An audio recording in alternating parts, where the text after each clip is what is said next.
Hey, this is Dueling Comedians. Every day during the month of Rocktober, Tony V and Laugh Track Larry, that's me, will sit down and talk about some of the greatest bands in rock history. Hello, everybody. Me, Tony V. Laugh Track Larry from Dueling Comedians. Hey. How are you? Still rocking? Oh, yeah. I mean, I'm getting tired. It's hard to sustain this high level of intensity. But it needs to be done. Well, it's Rocktober. It's why Rocktober exists. I'll rest in November. That's right. And I'll sleep when I'm dead. That's exactly the rock and roll attitude. That's the Zevon, right? That was Zevon. Yeah. Yeah. Today we're going to talk. We're going to talk hardcore New York punk scene with the Ramones. CBGBs. I used to live about four and a half blocks from CBGBs. Did you go there often? All the time. Now, so I never Harry back then. Never went to CBGBs. Yeah. Do something for me. Do a quick comparison of, say, not the bands, right. Atmosphere. CBGBs versus the Rat in its day. Oh, my. Well, I would say this. The Rat took a lot from CBGBs. Yeah. The same exact vibe. Yeah. I mean, that was a great place. It was just a room. And the only thing that came close to that vibe in a different way, in a parallel way, is one time I saw in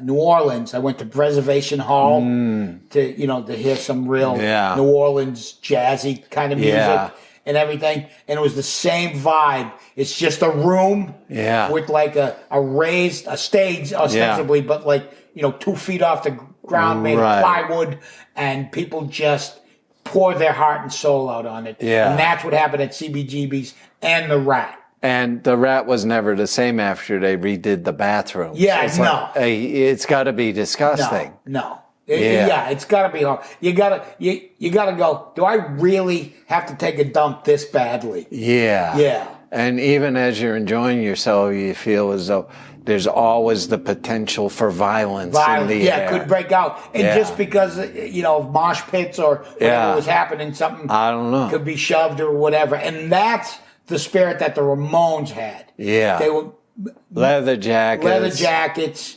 minimal musicianship. Yeah. Sometimes you think, was every song the same? Right. I mean, the lyrics were great. Right.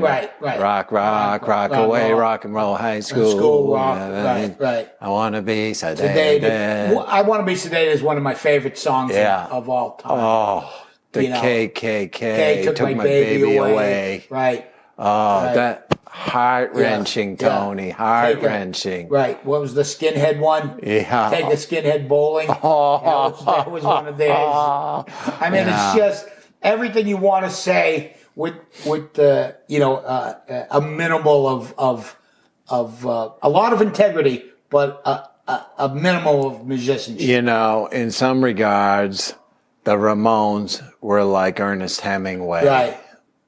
How's that? Now, that's very literal. Go ahead. So you may not know this, Tony, but I have a degree in English and American literature. I did not know that. See, you learn something new every day. Yeah. So I've read everything Hemingway wrote. Right.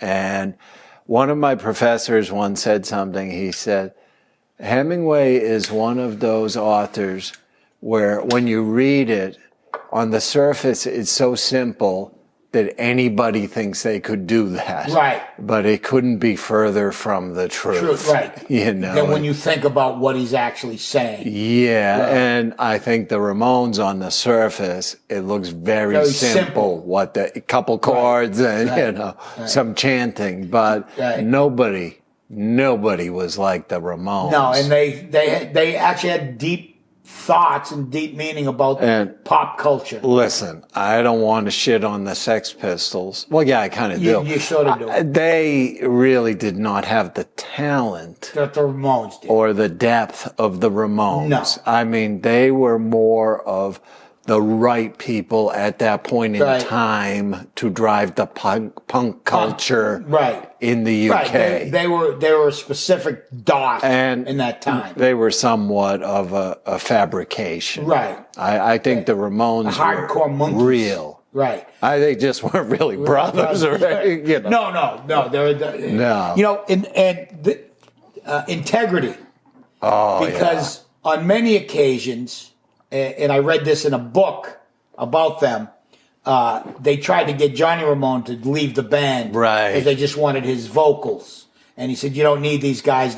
We can get you a good band." And about 20 to 30 times, he told executives in no uncertain terms to fuck off. Yeah, just this is what in they those do. exact words. In those exact words. Yeah. You know. Do you know The Onion?